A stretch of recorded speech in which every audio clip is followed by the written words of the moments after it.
Hey guys, welcome to another episode of Mustang on Air. We're here diving into topics about college and everyday life on the MSU campus.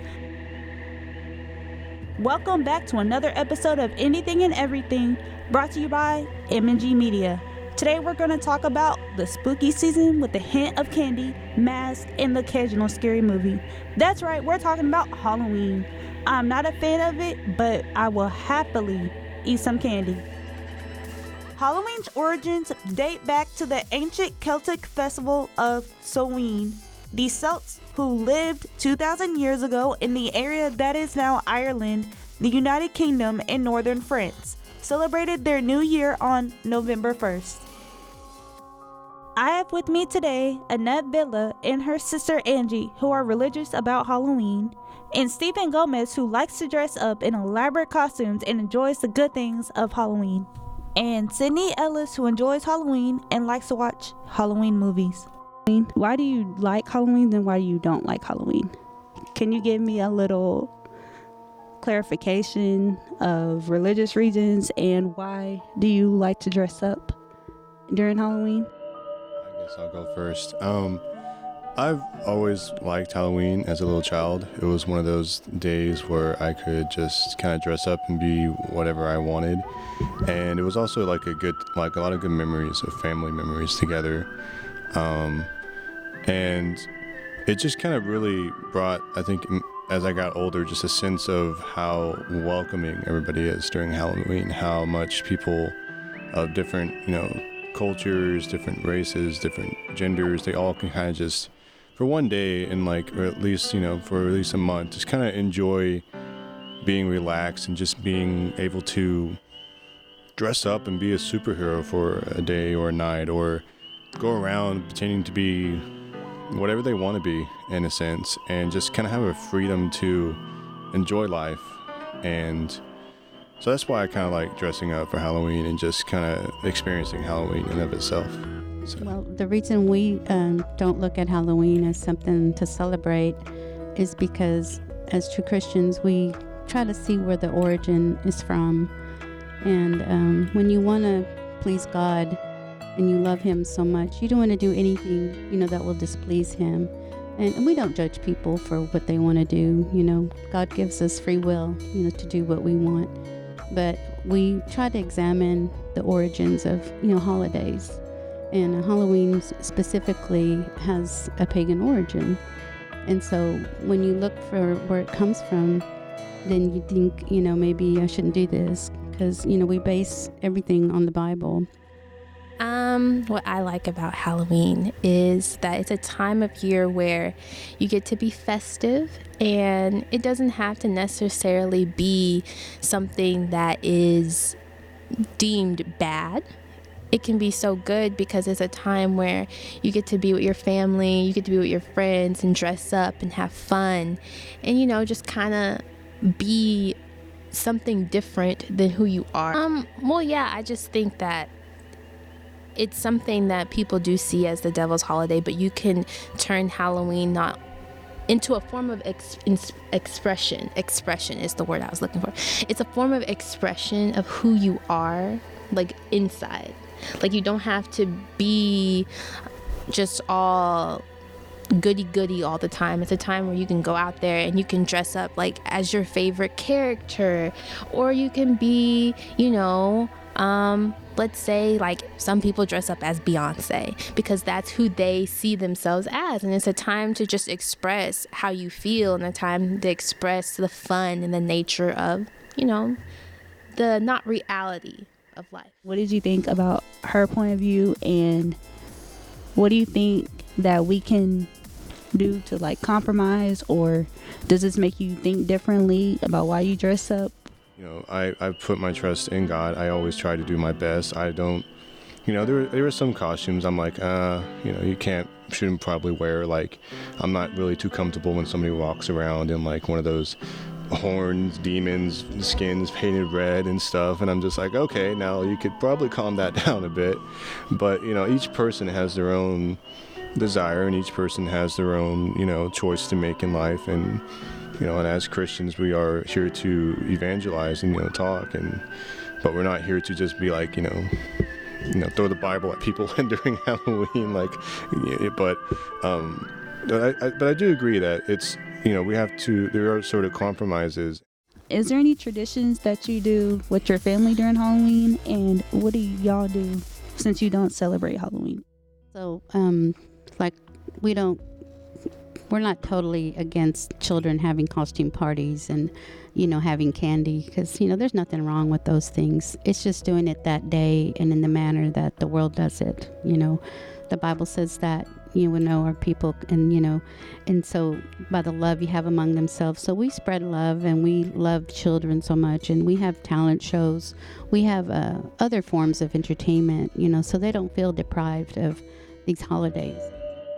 Yeah, my family, I guess we do a bit of, we decorate our house and stuff, and we'll leave on the lights, tell people, hey, we're here, and we'll give candies out.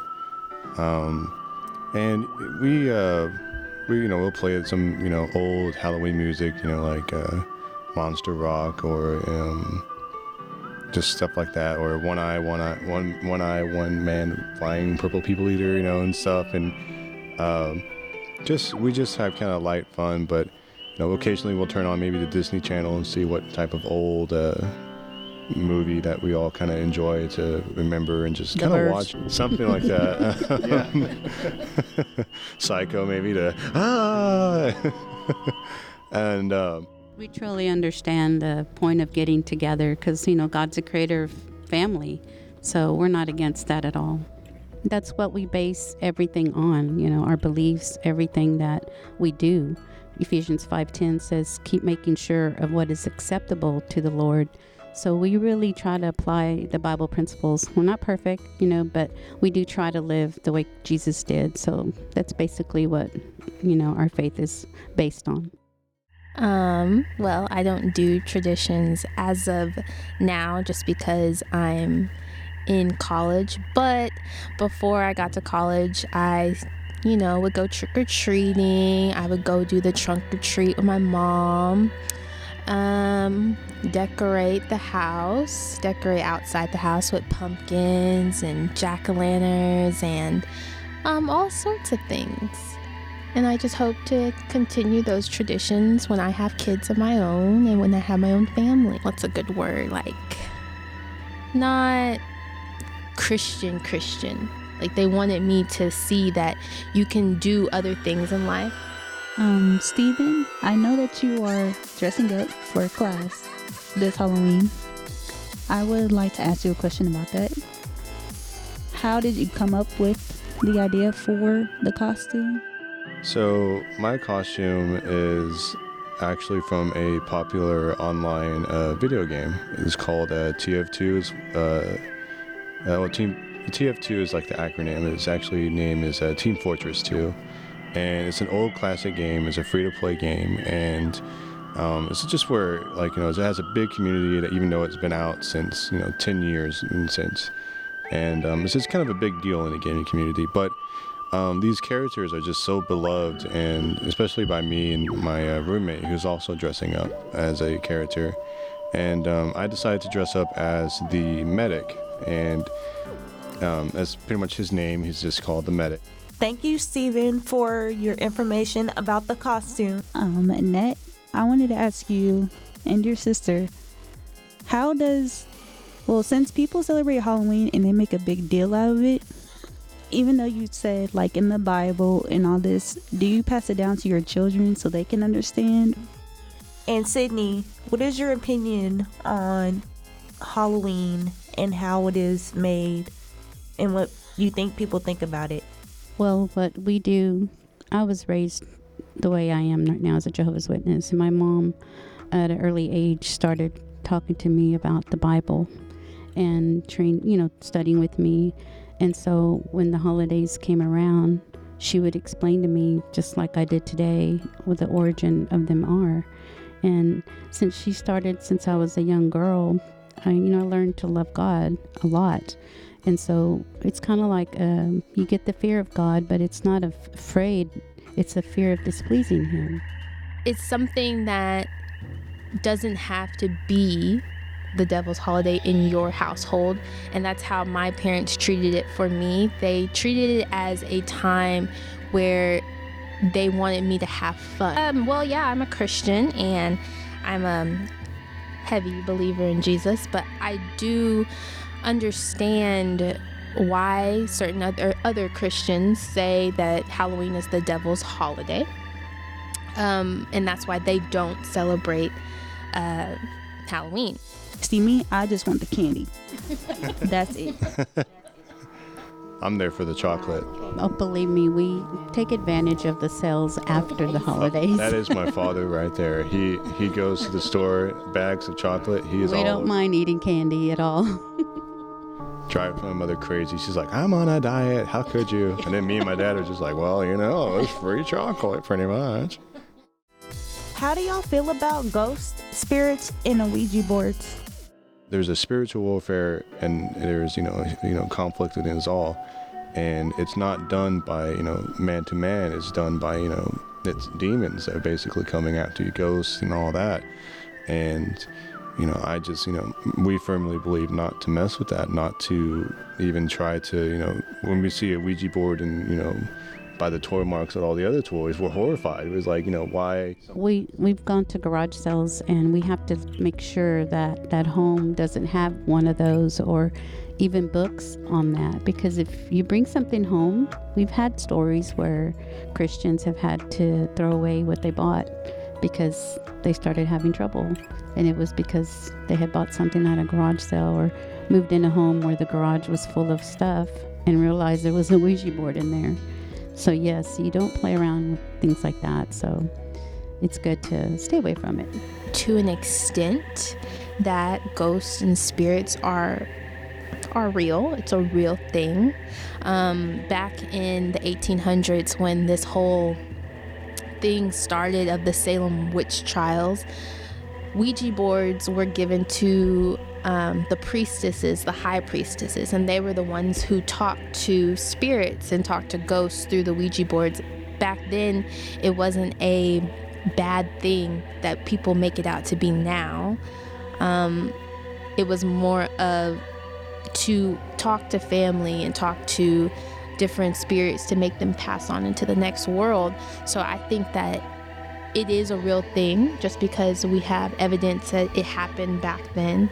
But do I believe that we should do those things, or do I believe that it's like, I don't want to say real, but like, I know I can't do it. So I don't know until I experience it, like for myself. List of costumes you should avoid. Anything using blackface, do not do that. That is wrong and disrespectful to the black community.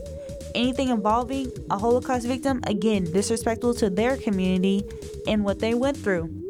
Also, a homeless person, please do not dress up as any of them in the way that they are. That is wrong at all. Do not do that at all. Cultural stereotypes, people don't like that. People don't like you dressing up as them in their culture. It's disrespectful to them. I want to thank you guys for joining me in another episode of Anything and Everything. The events that are coming up are on Friday, October 25th, the Safe Zone Luncheon, 11 to 12:30 p.m.